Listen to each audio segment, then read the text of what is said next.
तो हमें किसी भी स्टॉक का अगर डेटा चाहिए 1 मिनट के टाइम फ्रेम पर, ओपन, हाई, लो, क्लोज और वॉल्यूम का डेटा, तो हमें वो हिसाब से मिल सकता है। हिसाब को हम यहाँ पर रन करेंगे, डेमोन्स्ट्रेशन देखेंगे हिसाब का। तो यहाँ पर आपको रन कर दिया।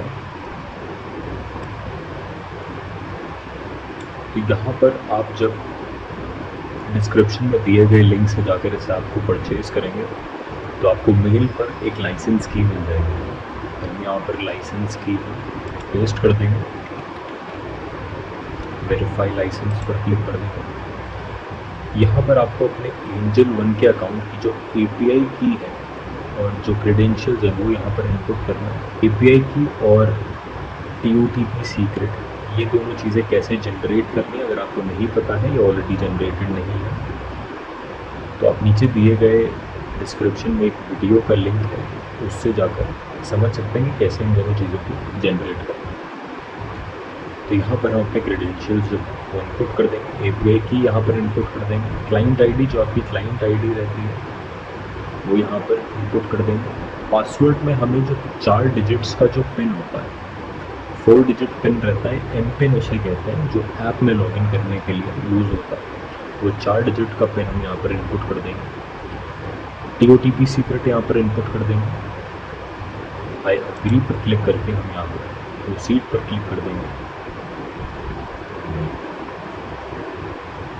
फिर हमें यहाँ पर इस तरह से ये फील्ड्स आ जाएंगी कि हमें कौन से स्टॉक्स का जो डेटा है वो फिच करना है। तो लेट्स से मैं यहाँ पर हम कितने भी स्टॉक्स का डेटा फिच कर सकते हैं। तो लेट्स से मैं यहाँ पर सिर्फ 3 स्टॉक्स का भी डेटा फिच करूँ।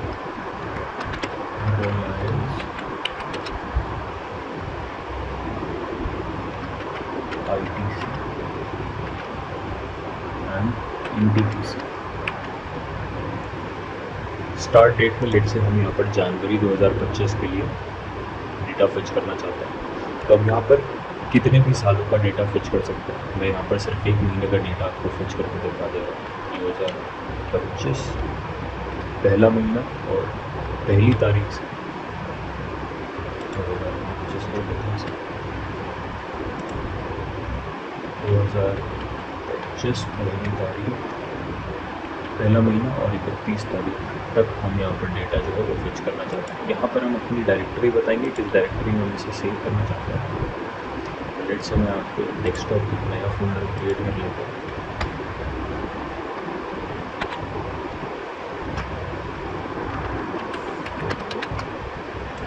मैं इस फोल्डर को सेलेक्ट कर लेता हूँ और यहाँ पर हमें सिंपली फिच डेटा पर क्लिक कर देना है।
और तो यहाँ पर हमारी फाइल्स जो है वो सेव हो चुकी है।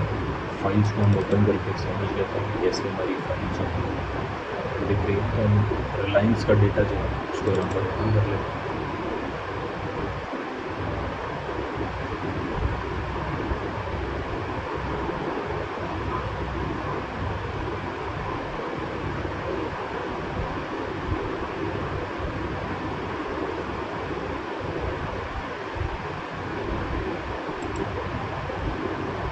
इस फॉर्मेट में हमारा डेटा जो है वो सेव हो जाता है।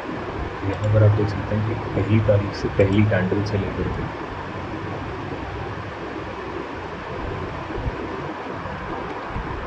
31 तारीख की लास्ट कैंडल तक का डेटा हमें यहाँ पर open high low closure volume वगैरह यहाँ पर मिल जाता है।